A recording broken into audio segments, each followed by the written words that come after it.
আজ শনিবার পয়লা চৈত্র 2025 সালের 15ই মার্চ। মকর রাশি, মকর লগ্ন, ক্যাপ্রিকন সাইনের জাতক জাতিকাদের আজকের দিনটি একটু সাবধানতা অবলম্বন করেই অতিবাহিত করতে হবে।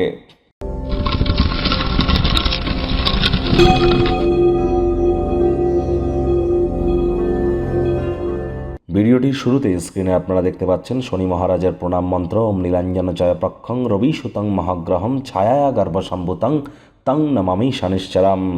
আজ অবশ্যই সন্ধ্যাবেলার সময় শনি মহারাজের এই প্রণাম মন্ত্র আপনারা 108 বার জপ করুন। কোনো কিছু না পারলে বলুন ওম শ্যাম শনিশ্চরায় নমঃ। এটি 108 বার জপ করুন। আজ ভুলেও সরিষার তেল বেগুন খাবেন না। সরিষার তেল, বেগুন, লবণ, লোহা এই 4টি জিনিস অন্তত ক্রয় করবেন না।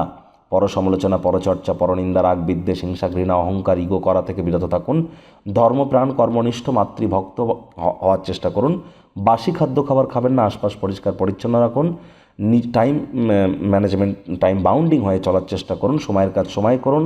হাইজিন মেনটেন করুন। প্ল্যানিং মাফিক, রুটিন মাফিক চলুন। এগুলি করতে পারলে শনি মহারাজ কর্মফলদাতা।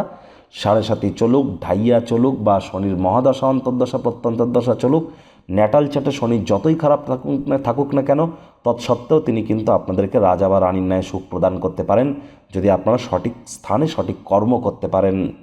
ভাগ্য মিটার আপনাদের বলছে 2 আউট অফ 10। ভাগ্য আপনাদের অনুকূলেই থাকবে।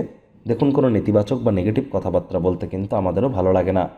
তবে গ্রহ নক্ষত্রের হেরফের অনুযায়ী ইন জেনারেল ডেলি প্রেডিকশন আমরা প্রস্তুত করে থাকি। যাদের চন্দ্র রাশি মকর অর্থাৎ মুন সাইন ক্যাপ্রিকর্ন, এই গণনা তাদেরই অধিকাংশ ক্ষেত্রে খাটবে। যারা দীর্ঘদিন ধরে কঠোর কায়িক পরিশ্রমের মধ্য দিয়ে সময় কাটাচ্ছেন তাদের বলবো অতিরিক্ত বিশ্রাম গ্রহণ করবার চেষ্টা করুন। কথায় আছে চোখের পাতা বিরামেরই অঙ্গ। অর্থগত ব্যাপারে ব্যয়বহুল একটি দিন, খরচ বাড়বে। নতুন উদ্যোগ পরিকল্পনার পাশাপাশি নতুন নির্মাণ কার্যকে আজ পিছিয়ে দিন। চাকরিজীবী যারা আছেন অফিসে কম কথা বলে কাজ বেশি করুন।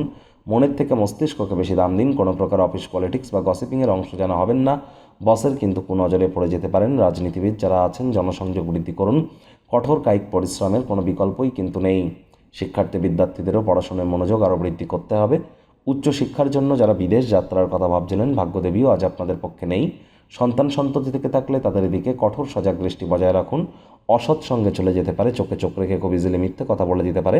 নেশা ভাঙের প্রতি আকৃষ্ট হতে পারে। শরীর স্বাস্থ্যেরও অবনতি হতে পারে। হাউসওয়াইফ যারা আছেন গৃহের কর্ম সম্পূর্ণ করবার পরে নিজের মর্জিমাফিক ক্রিয়াকলাপ করুন, তা না হলে বাড়ির বয়োজ্যেষ্ঠদের কাছে বিরক্তির পাত্রী হয়ে উঠতে পারেন। প্রেমিক প্রেমিকা, স্বামী স্ত্রী, ভালোবাসার মানুষের চরিত্র নিয়ে সন্দেহবাতিক যেন হবেন না। একে অপরের শরীর স্বাস্থ্যের দিকে অতিরিক্ত নজর আপনাদের প্রদান করা উচিত। পরিবার পরিজনদের সাথে ভাব ভালোবাসা বাড়বে। পরিবারের প্রতি সকল প্রকার দায়িত্ব সঠিক সময়ের মধ্যে সুনিপুণভাবে আপনারা পালন করতে চলেছেন। কোনো প্রকার বিনিয়োগের স্কিমে যেন আজ পা দেবেন না। সন্তানদের জন্য ভবিষ্যতের পরিকল্পনা আপনারা করুন। কাছের মানুষটির সাথে একসাথে রোম্যান্টিক ভ্রমণে আপনারা যেতে পারেন। তবে যাওয়ার আগে কী পোশাক পরিচ্ছদ পরিধান করছেন সেটি কিন্তু অত্যন্ত গুরুত্বপূর্ণ।